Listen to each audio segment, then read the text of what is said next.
Olá pessoal, tudo bem? Sou o professor Leandro Muniz Corrêa, estarei junto de vocês na matéria de Direito Penal e nesta aula em específico abordaremos as escolas penais.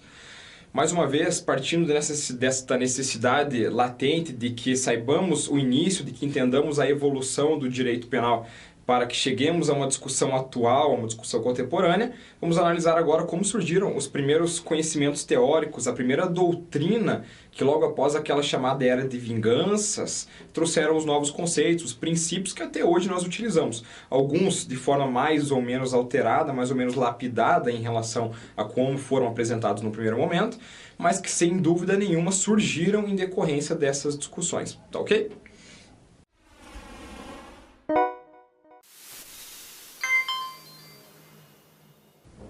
Então, após o Iluminismo, se iniciou uma fase de latente avanço, de constante estudo e desenvolvimento intelectual. Até então, não se era possível estudar, discutir o direito sob pena, inclusive de pena de morte, porque a época do absolutismo, da vingança divina, a igreja, o soberano, o imperador, é quem tinha a caneta na mão e essa caneta facilmente, diante de eventuais atritos e desgastes, apontavam para a pena de morte. Certamente seria esse o caminho a ser percorrido por alguém que eventualmente discutisse, afrontasse, contrariasse os interesses destes. Não mais se tratava desse cenário quando do Iluminismo, quando da pós-Revolução Francesa, e neste momento, então, vários doutrinadores se debruçam sobre o direito penal e passam a estudar questões como finalidade da pena, por quê, para quê, qual o objetivo da pena de se punir, e o direito penal, e como que se avalia o crime, e a intenção da pessoa, valia alguma coisa, contava ou não. Estes conhecimentos são trazidos nesta época, e é justamente a partir deste cenário, agora de início de estudo, de início de doutrinas jurídico-penais, que nós partimos dessa nossa aula de hoje, tá ok? Vamos lá. Escolas penais. Escolas penais, um conceito básico só para entender do que é que estamos falando, são doutrinas baseadas em fundamentos de natureza, de ordem diversas, que tinham como objetivo o estudo do fenômeno do crime, do sistema penal e dos objetivos do sistema penal, do direito penal, enfim. Várias foram as escolas, como nós veremos adiante, e o que se objetivou, o que se buscou, então, com o advento dessas escolas, com o início desses estudos, era esclarecer o que era o direito penal, que até então era guardado numa sala para poucas pessoas, e estas decidiam o futuro de todo mundo que submetia a um regime jurídico. A partir de agora, não mais, se destrincha, se abre o direito penal, e neste momento, então, temos várias pessoas, vários doutrinadores que partem de pontos de vistas morais, éticos, filosóficos diretos, e utilizo então destes pontos de vista de naturezas diversas, como dito, para fundamentar um posicionamento em relação à explicação do direito penal. Na divisão das escolas penais, pessoal, nós começamos com uma divisão de escola clássica e positiva. Por que essas duas apenas, se eu já ouvi que tem várias outras, professor? Simples, porque a escola clássica e a escola positiva são as únicas duas que possuem posicionamentos bem fundamentados, contrapostos, de modo que estas seriam as escolas puras, se é que a gente pode chamar dessa forma. No momento posterior nós tivemos sim outras várias escolas, mas que são escolas intermediárias, não ortodoxas, mistas, enfim, que buscaram apaziguar, utilizando por ora conceitos positivistas e por ora conceitos clássicos, tá ok? As escolas ecléticas, que são a Terza Escola Italiana, Escola Moderna Alemã, Escola Técnico-Jurídica, Escola Correcionalista e Escola de Defesa Social.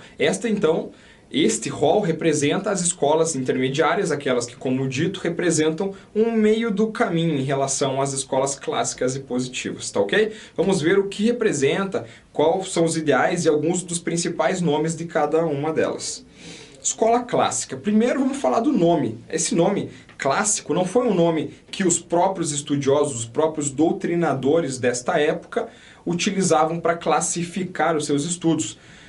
O que aconteceu foi que no momento posterior, a chamada escola positiva apontou de forma pejorativa e classificou então como clássicos aqueles que para eles falharam no estudo do direito penal, visando uma aplicação efetiva, eficaz, uma compreensão objetiva, correta de direito penal. Então esse é o posicionamento da escola positiva, que veio depois, que apontando como ultrapassados, chamaram então de clássicos aqueles que antecederam os que consagraram a escola positiva como sendo a sua bandeira, digamos assim.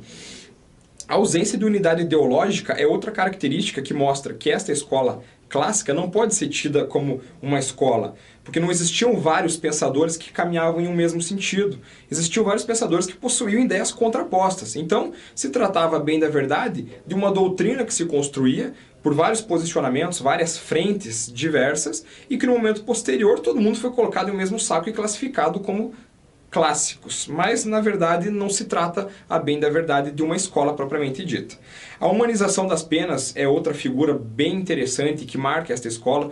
O Cesare Beccaria, através da sua obra Dos Delitos e das Penas, inaugura uma nova fase de direito penal, e nesta obra constam então os primeiros princípios de inocência, de legalidade, as primeiras pesquisas, os primeiros estudos em relação à co-finalidade da pena surgem desta obra. Então, essa é, sem dúvida nenhuma, uma característica bem marcante deste início de avanço intelectual acadêmico do direito penal. Duas grandes teorias contrapostas, como eu disse, haja vista a ausência de unidade ideológica, se marcam nesta época. Nós temos o iusnaturalismo de Grocio e o contratualismo de Rousseau. O que é iusnaturalismo, professor? Eu lembro que eu estudei isso em algum momento, acho que mito das cavernas, talvez. Exatamente, aquela discussão que é trazida na obra do caso dos exploradores das cavernas, se trata, relata, reflete então esta realidade aqui. A obra do explorador das cavernas, e não de mito de caverna, porque mito de caverna é o do Platão, traz para a gente a concepção de que o naturalismo é um direito que emana, é um direito que transcende, é um direito em si mesmo. É aquele senso que nós possuímos do que é certo ou errado. Precisava dizer que matar alguém é crime para que você sentisse que matar alguém é algo que não deve ser realizado, é algo incorreto?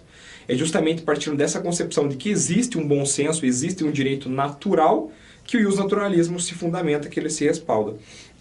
O contratualismo de Rousseau não. O contratualismo de Rousseau, Jean-Jacques Rousseau, acredita que nós cedemos parte da nossa liberdade ao Estado e assinamos um contrato. Não um contrato impresso que quando você nasce, assina o governador de um lado e você do outro. Não é isso. Significa que o Estado se organiza, o Estado então passa a praticar atos de império, por assim dizer, e nós cedemos parte da liberdade, damos este poder para que ele garanta uma sobrevivência, para que ele garanta uma convivência sadia, pacífica daqueles que se submetem ao regime. Então esse é o contratualismo, é o contrato que nós temos de forma tácita, de forma implícita com o Estado. Dois grandes períodos marcam a escola clássica. Nós temos o teórico filosófico, que se trata de um período utilitarista. O direito penal é apresentado como uma necessidade social, então a sociedade precisa ser protegida, a sociedade precisa ser albergada de alguma forma, e a forma que se encontra é o direito penal. Então a pena aplicada trata-se de uma resposta do Estado para proteger a própria sociedade. Nós temos ainda o período ético-jurídico, em que o iusnaturalismo domina o direito e surge o chamado conceito ético de retribuição. Esse conceito ético de retribuição, pessoal, parte da ideia de imperativo categórico de Immanuel Kant. Basicamente, de forma bem simplista, é dizer: não faça para os outros aquilo que você não gostaria que fizessem para você. É quase ofensivo eu resumir a teoria de Kant, que é uma teoria complexa e linda, em uma frase. Mas para ser bem objetivo, para a gente escapar um pouco do juridiquês, seria isso. Imperativo categórico é: não faça para os outros aquilo que você não deseja que façam para você. Simples assim. Beccaria, então, se apresenta como um dos grandes nomes que traz esse conceito humanizado, racionalizado de pena. Nós temos Kant, que é um contra-utilitarista, ele foge dessa utilidade da pena para simplesmente proteger a sociedade. A pena, então, é um imperativo categórico, e nós temos a ideia de retribuição ética. Então, a pena não está retribuindo um mal causado simplesmente para punir você. A pena trata-se de uma retribuição ética, porque você fez aquilo que não deveria ter sido realizado. E fazendo aquilo que você não queria que fizessem com você, será feito com você aquilo em decorrência de ter sido feito algo que não é correto. Então, retribuindo eticamente, se você tivesse adotado uma postura ética, não haveria motivo para te penalizar, não haveria motivo para, de alguma forma, o direito penal incidir sobre você. Como houve um descumprimento ético, como houve, então, um rompimento deste ideal de imperativo categórico, você deve, sim, ser objeto de pena. Tá ok?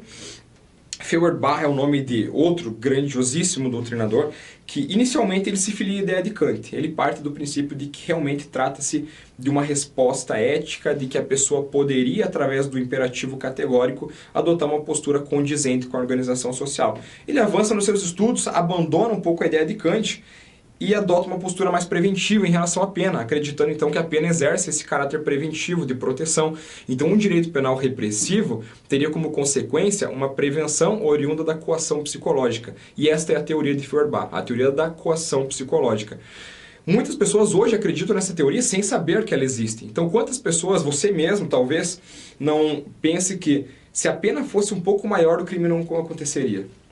É muito comum em época de corrupção ouvir pessoas falarem: ah, é porque ninguém vai preso. Se as pessoas fossem presas, se a pena fosse de 100 anos, tenho certeza que isso não aconteceria. Isso é a ideia da teoria da coação psicológica, é a ideia de que o direito teria esse condão, o direito teria essa aspiração de atingir o agente de forma preventiva para que o medo de se tornar um objeto da pena o fizesse adotar uma postura condizente, uma postura lícita, uma postura que não afrontasse os ditames penais. Hegel, então, outro doutrinador, altera a retribuição ética de Kant e apresenta uma retribuição jurídica. Para ele não se trata de um conceito ético, não se trata do agente pensar ou acreditar que deveria adotar determinada postura. A pena é uma negação do crime. Então, basicamente, quando você comete um crime, você está negando o direito. Eu estou dando de ombros, falando: olha, o direito penal está me dizendo que eu não devo roubar, mas eu vou roubar, então não estou nem aí, nego o direito. A pena vem para negar o crime, para mostrar que o direito nega a tua conduta. Então é quase cíclico. Você, criminoso, a partir de praticar então esse ato criminoso, atenta contra o ordenamento jurídico estabelecido, nega o direito. O direito, como consequência, visando garantir, então, essa soberania de organização social, de direito, de proteção, nega o seu crime e você responde penalmente por isso. Tá faltando mais um nome, pessoal? Vocês conseguiriam dizer se tem mais algum doutrinador que deveria constar nessa lista? Carrara, por acaso, não é, para vocês, algo que remete a algo? Não Augustinho Carrara, mas Francesco Carrara. O nome italiano Francesco Carrara é sem dúvida um dos mais importantes desta época, inclusive para muitos doutrinadores, inclusive para César Roberto Bittencourt, por exemplo, na sua obra, no seu curso de Direito Penal, ele traz a escola clássica como escola clássica de Francesco Carrara. Então Carrara é um nome de destaque. E por que é um nome de destaque? Ele apresenta o crime como sendo resultado de uma força física e moral. Professor, até me soa familiar isso, mas eu não sei do que você está falando. Crime como força física e moral se aproxima muito do conceito objetivo e subjetivo que nós temos hoje.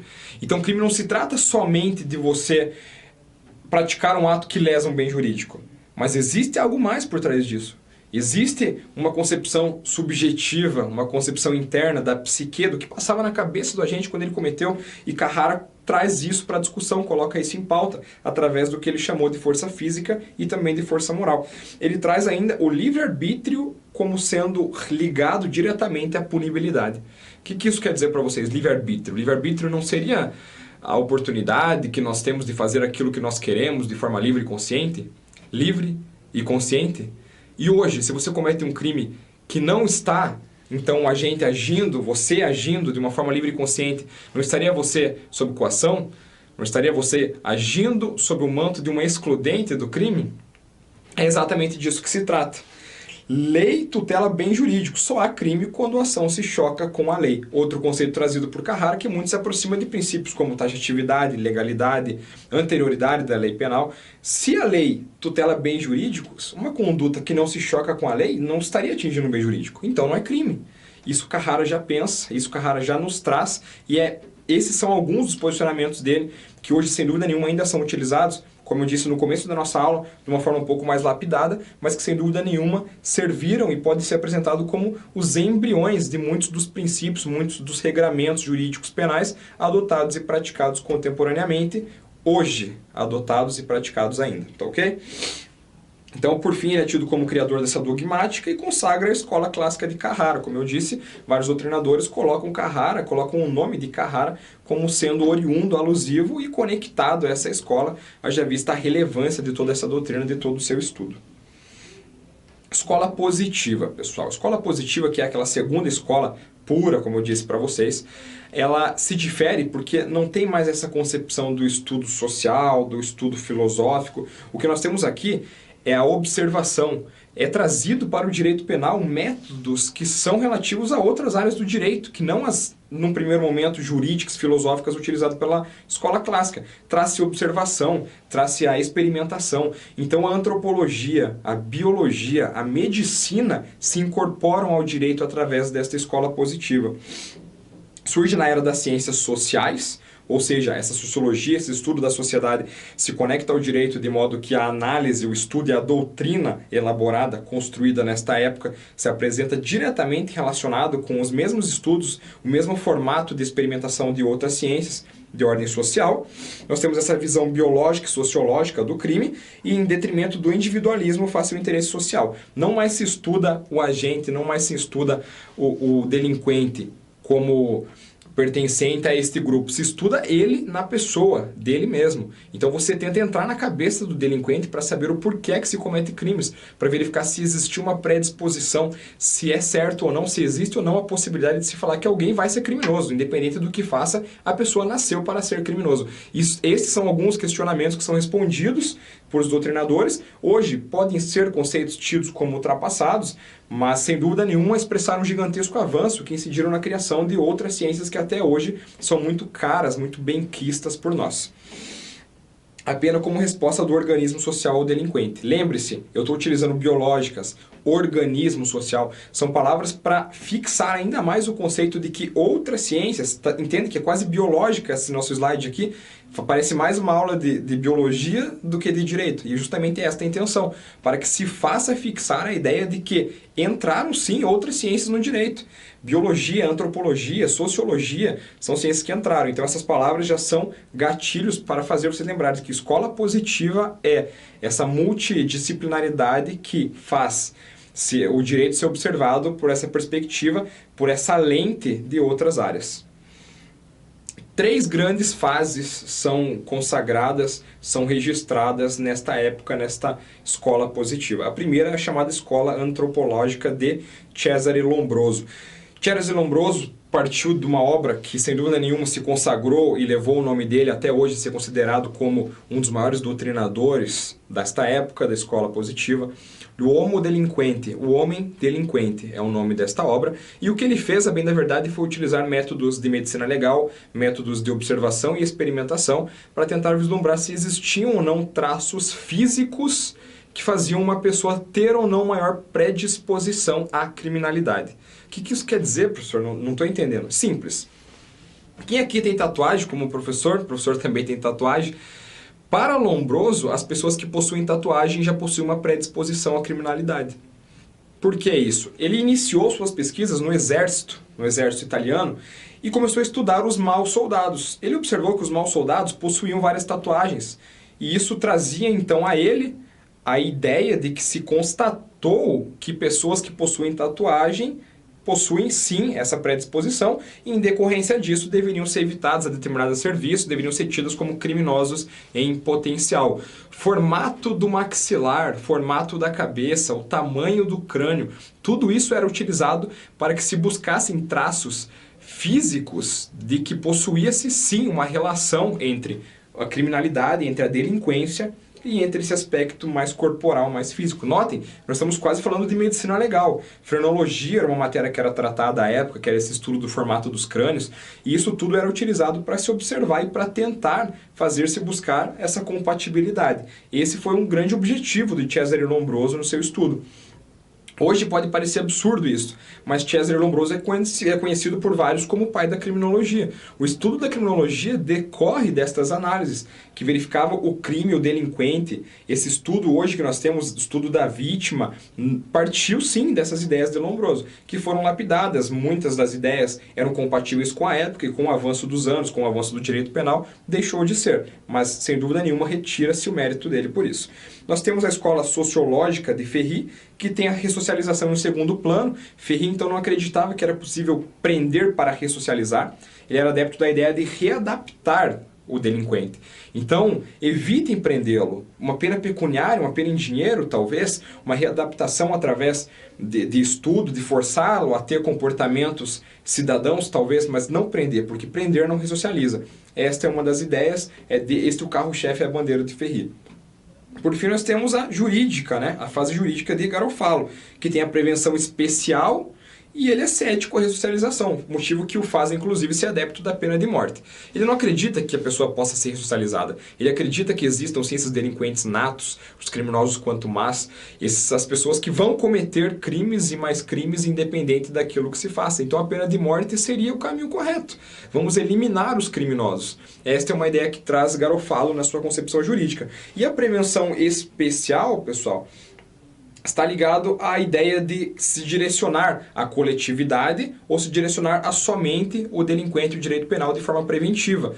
Prevenção geral ou prevenção negativa é aquela na qual nós utilizamos o direito penal para que as pessoas que não são criminosos nem se tornem, e a prevenção especial, que é direcionada exclusivamente ao delinquente, tende a evitar de forma preventiva a reincidência criminal, por assim dizer. Então ele já cometeu, ele já mostrou que a prevenção geral falhou, mas vamos atuar de uma forma um pouco mais enérgica para que de uma forma especial ele não reincida, ele não cometa novos crimes. Esta é a ideia.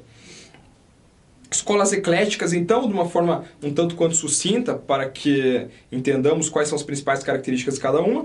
Terça escola está ligada à ideia de imputabilidade e determinismo psicológico. Essas são duas das grandes inovações trazidas pela terceira escola, ou escola crítica, como também é chamada por alguns doutrinadores. Está relacionado com o determinismo psicológico. E o que quer dizer determinismo psicológico? Isso aqui traz para a gente a ideia de qual é a capacidade que você tem de reagir aos motivos que fazem pessoas cometerem crimes.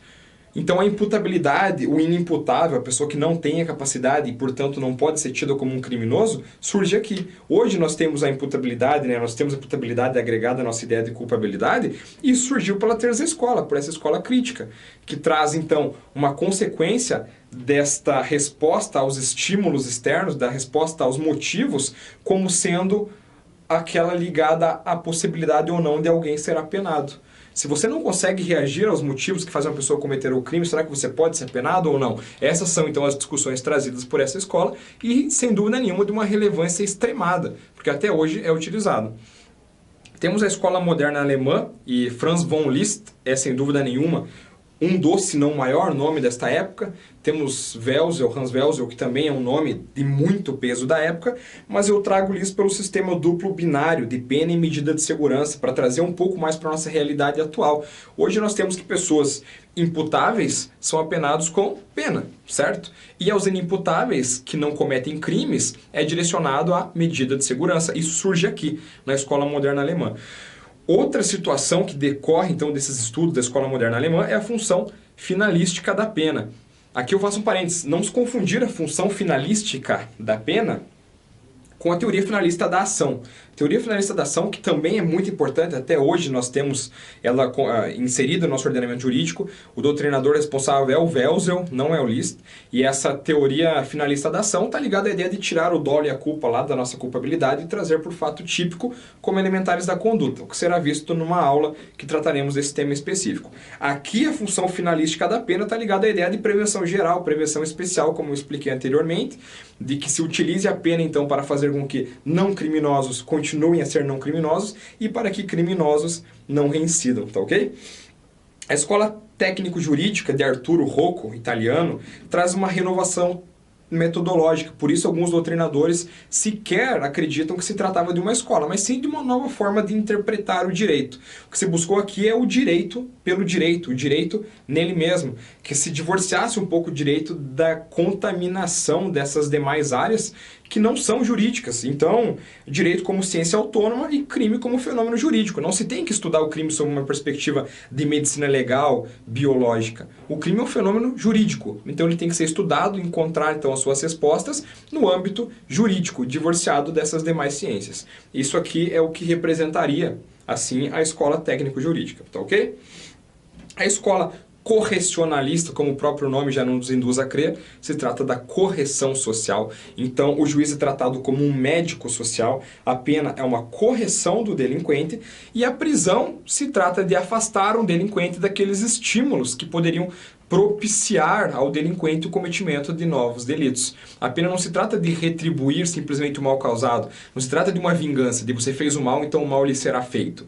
se trata, bem da verdade, de deixar a pessoa distante de novos estímulos que poderiam fazer com que ele incidisse mais uma vez e novamente em crimes.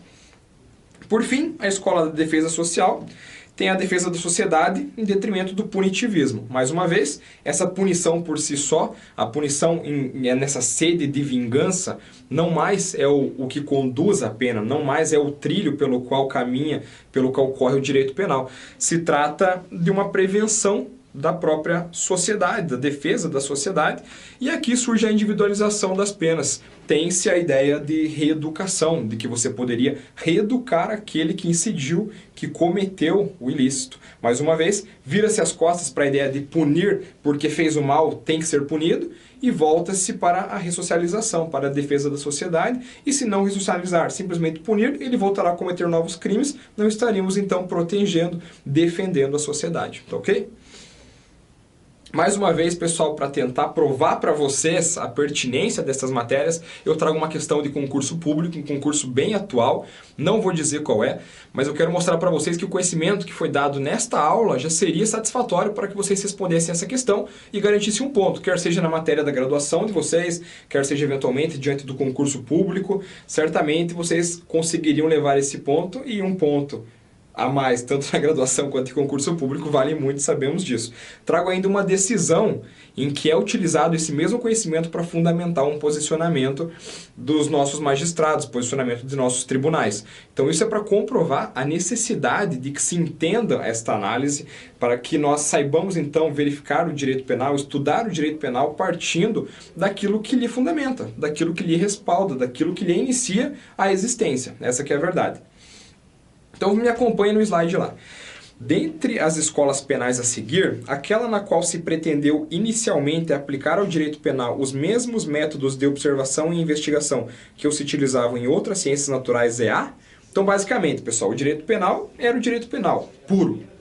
Existe uma escola que utiliza outras ferramentas que decorrem de outras ciências naturais, como se disse aqui, para que o direito penal fosse interpretado e aplicado sobre a ótica dessas ciências. Qual seria?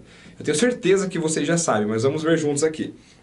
Escola clássica, será que é a escola clássica, aquela que veio logo após o iluminismo, aquela que iniciou os estudos, que traz então a humanização das penas, que nós temos ali Cesare Beccaria com dos delitos e das penas, será que seria?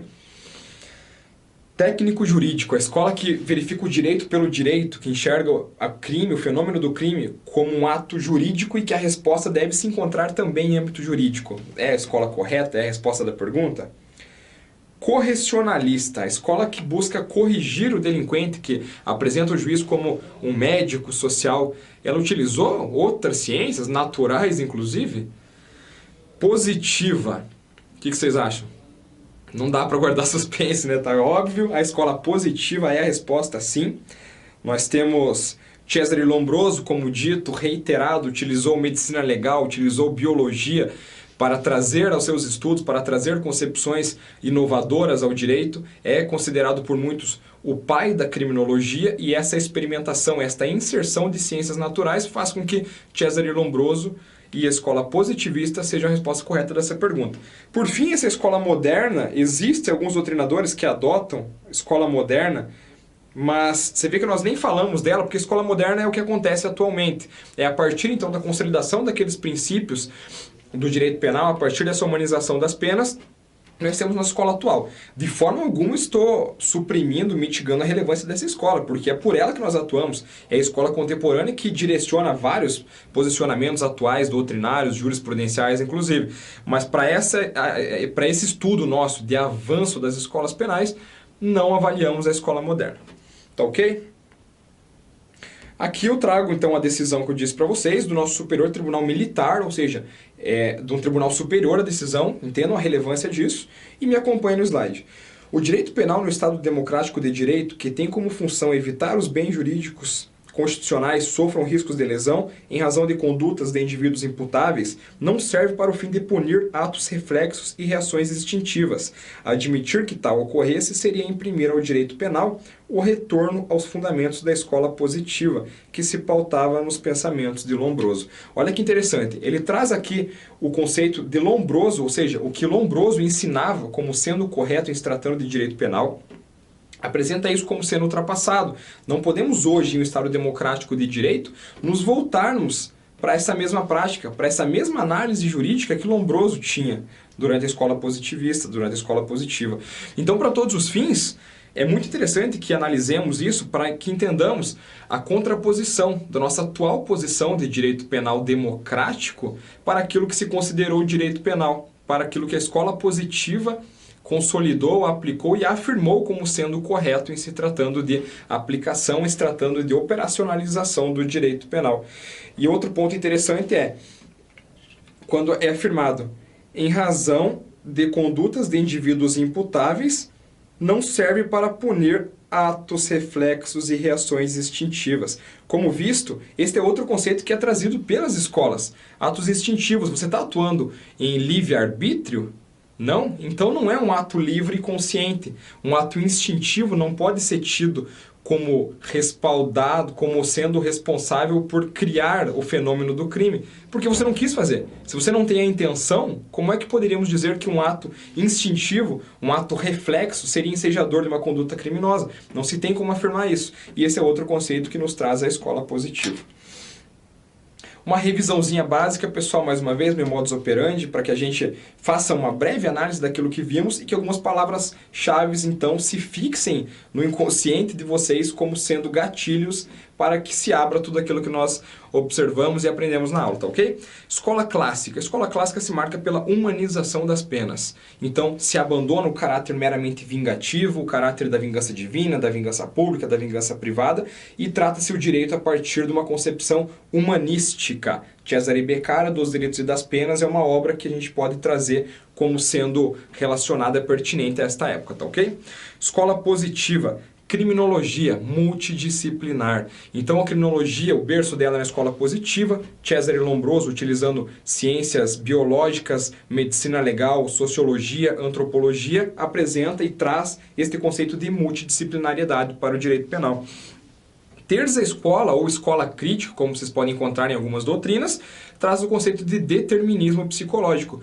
Qual a capacidade que tem um agente de reagir aos motivos que levam ao cometimento do crime? Um avanço gigantesco também que nos traz essa terça escola, a primeira das chamadas escolas ecléticas, e é também denominada escola crítica. A escola moderna alemã eu resumo em dogmática penal. Nós temos então este avanço gigantesco, como vimos, temos Franz von Liszt como sendo um dos nomes, se não o maior nome responsável por isso. Temos teoria finalista da ação, temos a função finalística da pena, e eu uso finalística, por mais estranho que possa parecer, para distinguir da teoria finalista da ação, porque finalista e finalística tem uma diferenciação. Se usa a palavra igual, corre o risco de confundir os dois termos. Como visto na aula, não são a mesma coisa, e por isso finalística, com respaldo do professor Bittencourt, que ele também utiliza essa nomenclatura, nós usamos para essa diferenciação. Feito? Temos ainda a escola técnico-jurídico, que é o direito como uma ciência normativa, ou seja, varre-se do direito às demais ciências para que ele seja analisado dentro de casa, sob a perspectiva jurídica normativa tão somente. Temos ainda a escola correcionalista, que é a correção, a cura do delinquente, o juiz como um médico social, em que acredita-se então ser interessante observar o delinquente sob essa perspectiva de melhora, de progresso, de correção, que é um nome e a palavra que sem dúvida nenhuma ilustra melhor, de melhor forma, esta escola. Por fim, a escola da defesa social, que é a defesa da sociedade não punitivista. Eu não vou punir você por vingança, pela sede de ver-se punir. Eu vou punir você para defender a sociedade. A sociedade está organizada, a sociedade possui, em sua grande maioria, pessoas que cedem sua liberdade para um convívio pacífico, então aqueles que se contrapõem a esse regime, a esse contrato realizado entre os cidadãos, que seria uma concepção já de Rousseau, né, do contratualismo, deve sim ser objeto de penalização, ser punido para que se defenda a sociedade. Ok, pessoal, feita essa revisão, acredito que tenha sido bem produtiva, avançamos bastante aí no decorrer dessa aula. Temos então as escolas penais. Qualquer dúvida, sugestão que vocês tenham, pode colocar no comentário do vídeo abaixo, certamente será observado e, uma vez havendo coerência, por óbvio, será analisado e absorvido por esse professor que vos fala, e acompanhe sempre o nosso trabalho, vem junto com a gente da Cultive aí. Boas aulas a todos e um abraço. Tchau, tchau.